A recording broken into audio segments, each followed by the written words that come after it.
जय Hind guys. Now start और next video lecture. अपनी कड़ी को अब हम लोग आगे बढ़ाते हैं। इसके पहले के लेक्चर्स में हम लोगों ने equations of the straight line passing through one point की बात की थी कि उस लाइन का इक्वेशन क्या होगा जो वन पॉइंट से पास करता है। उसका हमने वेक्टर फॉर्म भी निकाला और कार्टेशियन फॉर्म भी निकाला। कार्टेशियन फॉर्म हमारा ये था कि उसको अगर थोड़ा हम यहाँ रिव्यू में ला दें तो x minus x1 by a is equal to y minus y1 by b is equal to z minus z1 by c, जहाँ ए बी सी क्या था, direction ratio of this line passing through the point x1 y1 z1। अच्छा, अगर l m n उसका direction cosines है तो फिर मुझे पता है l इज इक्वल टू हम लोग के ए लिखते हैं, ये लिखा जाता है, या कोई a इज इक्वल टू के एल भी लिख सकता है, डजंट मैटर। टेक्निकलिटी रूप में दोनों सही है, कोई प्रॉब्लम नहीं है, आप लिख सकते हैं। तो ए की जगह बी की जगह सी की जगह अगर ये मैं ऐसा लिखूं तो बी इज इक्वल टू क्या हो जाएगा, के एम हो जाएगा। तो इक्वेशन ऑफ जो लाइन होगा in the form of direction cosine वो हमारा ये हो जाएगा।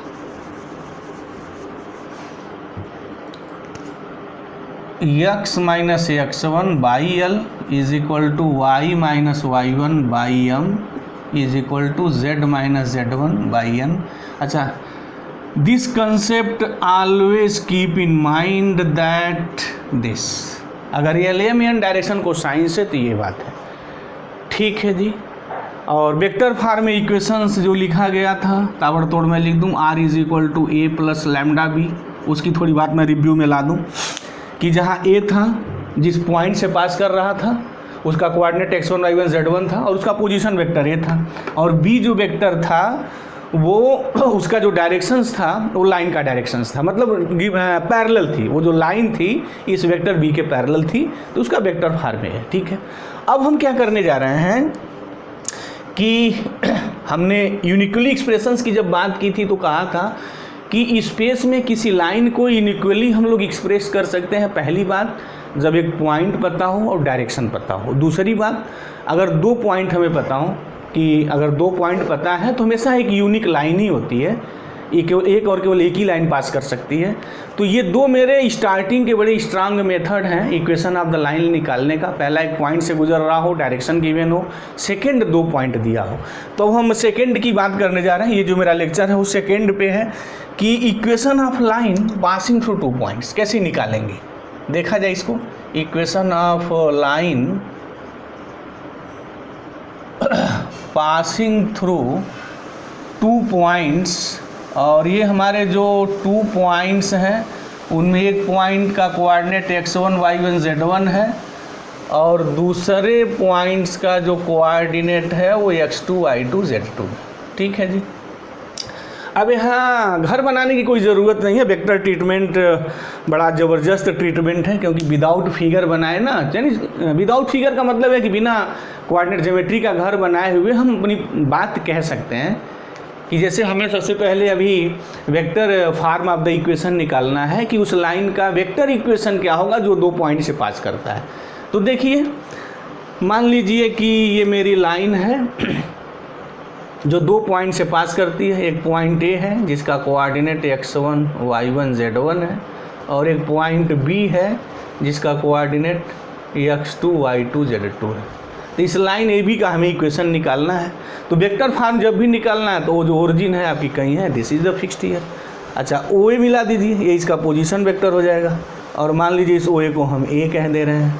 OB को मिला दीजिए, अब मान लीजिए इसका नामकरण संस्कार हमने B कर दिया, ठीक है जी। अब तो सब पता हो गया। तो OA is equal to A क्या लिखेंगे, एक मैं लिख दूँ, बाकी as it is. OA is equal to A is equal to xi cap plus yj cap plus zk cap, ये हो गया। सिमिलरली आप OB is equal to B, वो भी आप लिख सकते हैं, ठीक है।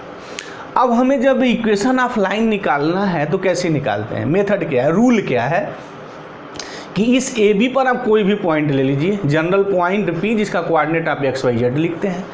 अब ये बात हो सकती है कि कोई पॉइंट P यहाँ ले सकता है, आप यहाँ ले सकते हैं, यहाँ ले सकते हैं, आप अलग अलग कहीं भी ले सकते हैं, कोई फ़र्क पड़ने वाला नहीं है। अच्छा, अगर हम पॉइंट P यहाँ ले लें, यहाँ ले लें, तो क्या डिफरेंस होता है उसकी भी मैं बात यहाँ थोड़ा करूँगा, क्योंकि बिगिनर स्टूडेंट ना उस चीज़ को लेके बड़ा कंफ्यूज रहता है।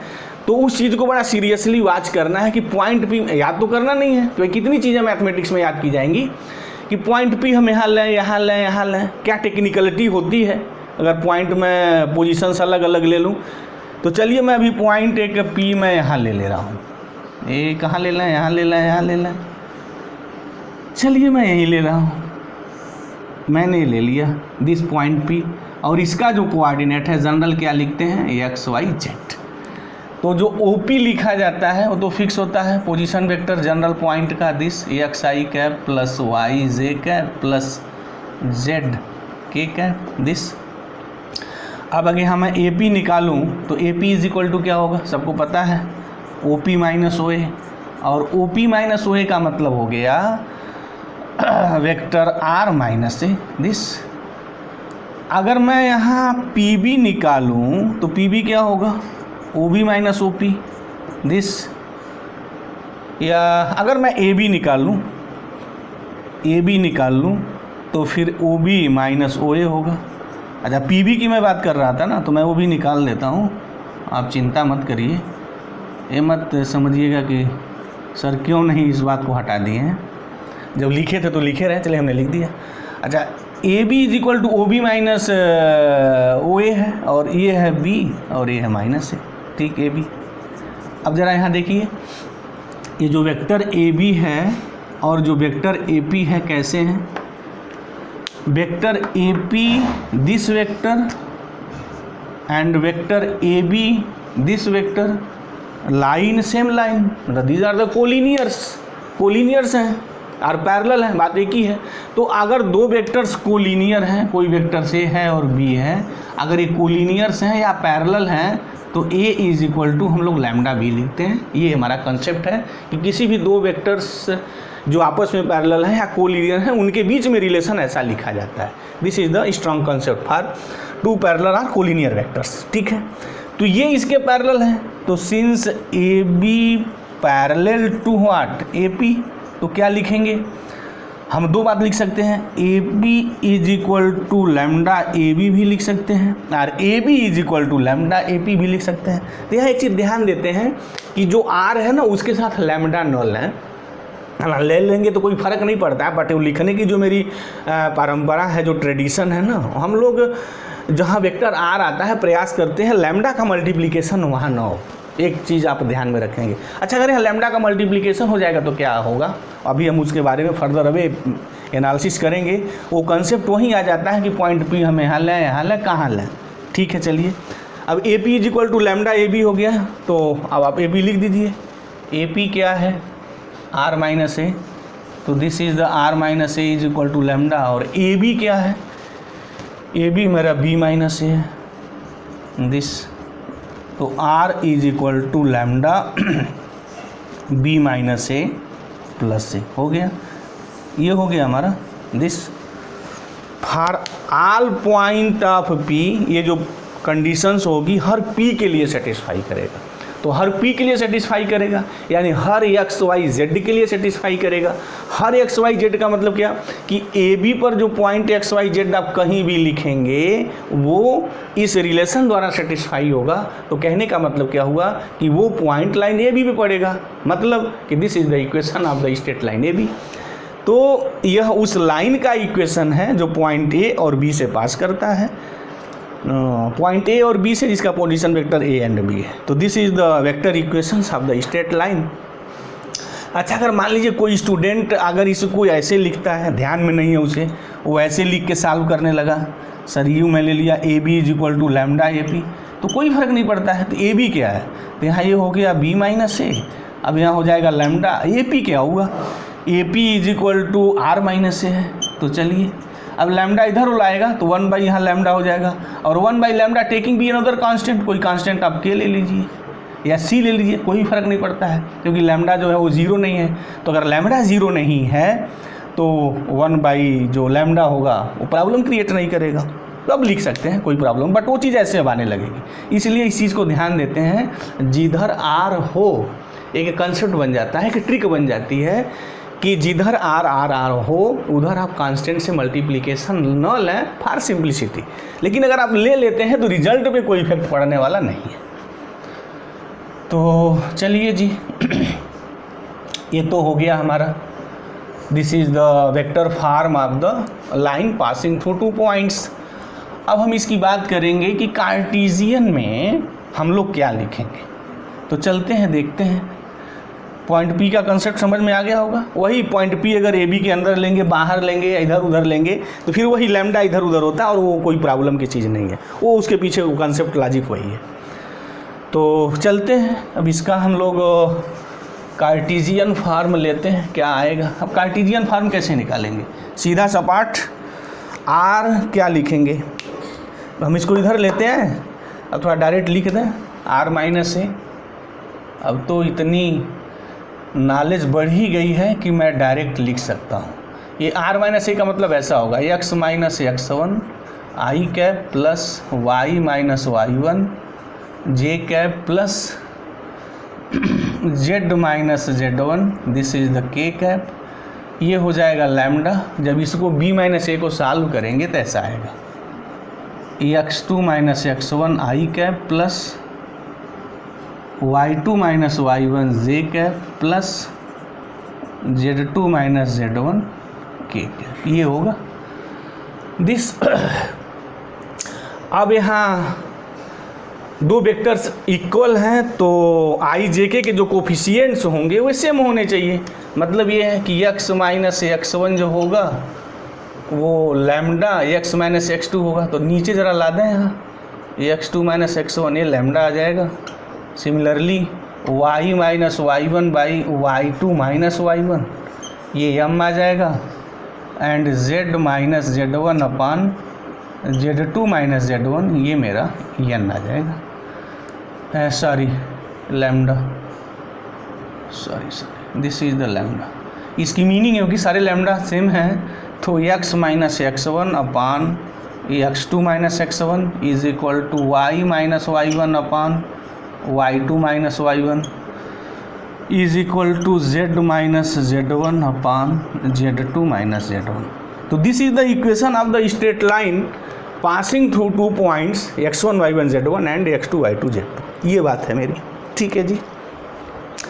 अब हम यहाँ एक चीज़ और बात करें अपनी कि ये तो कार्टेशियन फॉर्म है, उस लाइन का है जो 2 पॉइंट से मेरा पास करता है, और ये हमारा वेक्टर फॉर्म है।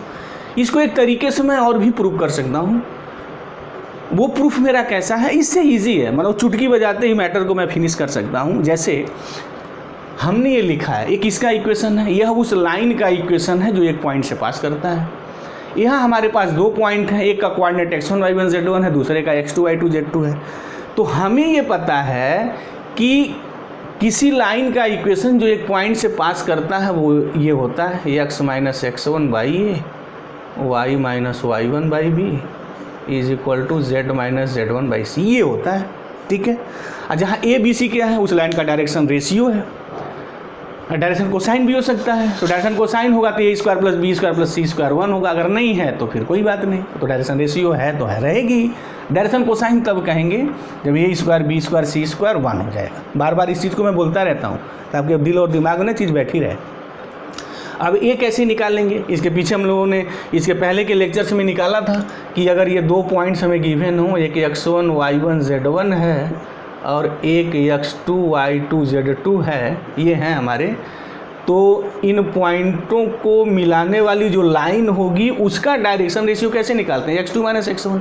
तो इस a की जगह हम लोग क्या लिखेंगे, ये x2 माइनस x1 ये हो जाएगा। b की जगह हम लोग क्या लिखेंगे, y2 माइनस y1 लिखेंगे, और c की जगह क्या लिखेंगे, z2 माइनस z1। हो गया ये, बिना ये निकाले सीधे डायरेक्ट आ गया। देखिए यूजिंग दिस कंसेप्ट हम निकाल सकते हैं। तो हमारी ये उस लाइन का इक्वेशन है जो 2 पॉइंट से पास करता है। तो ठीक है, तो मुझे उम्मीद है कि ये जो चीज़ें रही हैं हम कैसे निकाले हैं equation of the line passing through the 2 points, बात बिल्कुल समझ में आ गई होगी। अब इसमें कुछ चीज़ें हैं जो थोड़ा हम उसकी भी बात कर लें ताकि आगे हम लोग सिर्फ क्वेश्चंस पे आ जाए। यहाँ एंगल की बात आती है तो वो थोड़ा स्टूडेंट्स बच्चों उस चीज़ को आप नोट करिए सीरियसली, क्योंकि उस पर जो है ना बड़ी अच्छी खासी क्वेश्चंस कंपटीशन में बनाए जाते हैं, और आपके जो CBSE बोर्ड वाले हैं ना, उस पर हमेशा क्वेश्चन ईच ईयर बनाते रहते हैं, पूछते रहते हैं। क्या है वो, थोड़ा उसकी मैं बात यहाँ कर दूँ। वो टॉपिक है तो वो भी मैं आज फिनिश कर दूँ, तब आगे हम लोग क्वेश्चंस पे बात करेंगे। और बड़ी इंपॉर्टेंट टॉपिक है वो। टॉपिक ये है कि हम लोग एंगल कैसे निकालेंगे, व्हाट इज़ द फार्मूला। यहाँ प्रूफ नहीं है, हमें प्रूफ भी नहीं करना है, बट हमें उस फार्मूले को यहाँ समझना है कैसे है, उसकी टेक्निकलिटी क्या है, थोड़ी मैं बात कर लूँ। कि मान लीजिए आपके पास कोई दो लाइन है स्पेस में, कोई भी अगर एक प्लेन में है तो उसके लिए तो एंगल निकाली जाती है, और इनके बीच एंगल थीटा है। इस लाइन का जो डायरेक्शन कोसाइन है वो ये है, इसका जो है डायरेक्शन कोसाइन ये है। अच्छा, इसका direction ratio A1 B1 C1 मैंने लिख दिया। इसका जो डायरेक्शन रेशियो है वो मैंने ये लिख दिया। अब इनमें रिलेशन कैसा है ऑलरेडी आप जानते हैं, निकाला गया है। तो अब हम एंगल कैसे निकालते हैं, फार्मूला क्या है, उस रिजल्ट को मैं यहाँ लिख दे रहा हूँ। If theta be the angle between two lines having direction cosines, एक जो सेट है हमारा L1 M1 N1 का है सारी, इसको आप पॉइंट मत समझ लीजिएगा, बस हमने ऐसे लिखा है, पॉइंट मत गलती मत करिएगा। ये L2 है, ये M2 है, ये N2, ठीक है। तो फार्मूला हमारा क्या होता है, फार्मूला ये होता है cos theta is equal to mod of L1 L2 plus M1 M2 plus N1 N2। ये मॉड लगा हुआ है। दो लाइनों के बीच में जो हम एंगल निकालते हैं ना, हमेशा वो एंगल जब भी निकालते हैं तो मॉड के अंदर हम लोग लेते हैं, यानी always this quantity taken to be the positive, हमेशा पॉजिटिव लिखा जाता है। ये बात ध्यान में रहनी चाहिए, इसलिए उस चीज़ को मॉड लगा हुआ है। अब L1 L2 में वैल्यू निकाल सकता हूँ। जैसे अगर हम L1 निकालना चाहें in the terms of the direction ratio, तो L1 क्या होगा, A1 upon under root A1 square B1 square C1 square. अच्छा, M1 क्या होगा, सिमिलरली आप लिख सकते हैं B1 upon under root A, easily लिखा जा सकता है। इसी तरह हम सबका निकाल सकते हैं। तो ये जो मेरा फार्मूला है वो डायरेक्शन कोसाइंस के टर्म में है, डायरेक्शन रेशियो के टर्म में नहीं। ये बात ध्यान दीजिएगा, मैं बार बार बोल रहा हूँ direction cosines and direction ratio. क्यों मैं बार बार बोल रहा हूँ, जब मैं टेक्निकल क्वेश्चंस लगाऊंगा ना तो बात ऑटोमेटिक तब आपको समझ में आ जाएगी। नहीं, बहुत स्टूडेंट डायरेक्शन कोसाइंस और डायरेक्शन रेशियो के ना भ्रम में रहते हैं। एक बार ब्रह्म सूत्र बस यही है कि कोई भी 3 नंबर डायरेक्शन कोसाइंस लाइन का तभी होगा जब उनके स्क्वायर का सम 1 होगा। ये करके आप देख लीजिए, हमेशा जब भी क्वेश्चन लगाते हैं तो पहले दिमाग में चीज़ आनी चाहिए फर्स्ट कि उनके स्क्वायर का सम 1 हो रहा है या नहीं, ताकि फैसला वही हो जाए कि ये डायरेक्शन कोसाइंस या डायरेक्शन रेशियो है, तब आगे आप फर्दर वे मूवमेंट करिए। तो ये जो फार्मूला है वो डायरेक्शन कोसाइंस के टर्म में है। अगर मैं डायरेक्शन रेशियो के टर्म में लिखूंगा तो कैसे लिखूंगा, देखिए वो भी लिख लीजिए। Cos theta is equal to क्या होगा, L1 की वैल्यू वो है तो L2 की वैल्यू क्या हो जाएगी, लगे यहाँ थोड़ा मैं ये भी लिख दूँ। अब यहाँ A2 वाले हो जाएंगे under root A2 square plus B2 square plus C2 square, ये हो जाएगा M2 सिमिलरली। तो जब ये वैल्यू आप लिखेंगे तो ये आएगा A1 A2 plus B1 B2 plus C1 C2 अपान, आप सॉल्व करके देख लीजिए, A1 square plus B1 square plus C1 square into under root A2 square plus B2 square plus C2 square, ये वैल्यू मेरी आएगी। दिस दोनों फार्मूला आप ध्यान कर लीजिए, ये डायरेक्शन रेशियो के टर्म में है और डायरेक्शन कोसाइंस के टर्म में है। मेरा क्वेश्चन ये है यहाँ, जिस बात को मैं यहाँ डिस्कस करने जा रहा था कि अगर दो लाइनें परपेंडिकुलर हैं, if theta is equal to 90 degree, तो क्या होगा। तो सबको पता है कि कास 90 की जो वैल्यू होती है 0 होती है, यानी mod of L1 L2 plus M1 M2 plus N1 N2 ये 0 होगा। अगर मॉड के अंदर कोई क्वांटिटी की वैल्यू 0 हो जा रही है, mod of that quantity is 0, तो तभी संभव होगा जब ये क्वांटिटी खुद ही 0 हो जाए, अन्यथा 0 नहीं होगा। यानी L1 L2 plus M1 M2 plus N1 N2 ये 0 हो जाना चाहिए अगर ये परपेंडिकुलर है। तो अगर यहाँ भी मैं लिखूँ 0, इसका मल्टीप्लाई करूँ तो 0 आएगा। तो डायरेक्शन रेशियो के टर्म में ये आ जाता है। सिमिलर आप सॉल्व करें तो ये मिलेगा हमें। यानी देख रहे हैं कि दोनों एक ही चीज़ है, परपेंडिकुलर की कंडीशंस में एक ही चीज़ है मेरी कि L1 L2 plus M1 M2 plus N1 N2 0 होगा और A1 A2 plus B1 B2 plus C1 C2 0 है। तो अगर दो डायरेक्शन रेशियो और डायरेक्शन कोसाइन के करस्पॉन्डिंग टर्म का प्रोडक्ट का सम 0 होता है तो वो लाइनें परपेंडिकुलर होती हैं। तो this is the conditions for perpendicular. But plane में क्या होता है पता है, दो लाइनें परपेंडिकुलर है तो क्या कंडीशन होती है, M1 इंटू M2 -1 होता है। जब पैरेलल है तो क्या होता है, M1 is equal to M2 होता है। तो यहाँ पैरेलल होगा तो क्या होगा, पैरेलल होने का मतलब है उनकी डायरेक्शन रेशियो और डायरेक्शन कोसाइंस की जो रेशियो होती है सेम होती है। मतलब ऐसा होता है कि अगर लाइन्स पैरेलल है, ये पैरेलल के लिए है, मीनिंग्स थीटा अगर 0 है तो क्या कंडीशन होगी, वो ये होती है A1 upon A2 B1 upon B2 is equal to C1 upon C2। ये होती है डायरेक्शन रेशियो के टर्म में। अच्छा, डायरेक्शन कोसाइंस के टर्म में क्या होगा, पैरेलल बात वही है, L1 अपान L2 M1 अपान M2 N1 अपान N2 ये हो जाता है। यहाँ डायरेक्ट इक्वल भी लिखते हैं, L1 is equal to L2 M1 is equal to M2 N1 is equal to N2, कोई फर्क नहीं पड़ने वाला है क्योंकि डायरेक्शन कोसाइंस यूनिक होता है। लेकिन डायरेक्शन रेशियो यूनिक नहीं होती है, वो बहुत सारे इनफाइनाइट नंबर्स हो सकते हैं। किसी एक लाइन की अनंतों डायरेक्शन रेशियो हो सकते हैं, बट जो डायरेक्शन कोसाइंस होगी वो 2 होती है। बट हम जो बात करते हैं वो यूनिक की बात करते हैं। ठीक है जी, तो ये हमारी पूरी कंप्लीट थोड़ी थ्योरी रही है दो लाइनों के बीच में एंगल अगर थीटा बनता है तो क्या क्या चीज़ें होती हैं, अगर दो लाइनें परपेंडिकुलर है तो क्या कंडीशन है, पैरेलल है तो क्या कंडीशंस है, 2 पॉइंट से लाइन अगर पास कर रही है तो उसके इक्वेशंस मैं कैसे लिखता हूँ, चाहे वेक्टर हो या कार्टेशियन फॉर्म हो, 1 पॉइंट से पास करता है तो हम कैसे लिखते हैं। तो सारी बातें मेरी हो गई, जो थ्योरी थी हमारी लाइन के संबंधित ये बातें हो गई। अब हम क्वेश्चन से NCERT के जो एक्सरसाइज है उसके हम सारे क्वेश्चन का सॉल्यूशंस प्रोवाइड करेंगे नेक्स्ट वीडियो लेक्चर्स में। अच्छा, एक बात और, अगर आपको कोई प्रॉब्लम लग रही है तो आप बिल्कुल कमेंट बॉक्स में जाइए, हम स्वागत करते हैं। आप कमेंट करिए कि ये वीडियो लेक्चर्स कैसा आपको लग रहा है, क्या चीज़ें नहीं समझ में आ रही हैं। हम प्रयास करेंगे, उस कमेंट को हम जो है काउंट करेंगे और आपका बखूबी जवाब देंगे। तो थैंक यू गाइस, जय हिंद।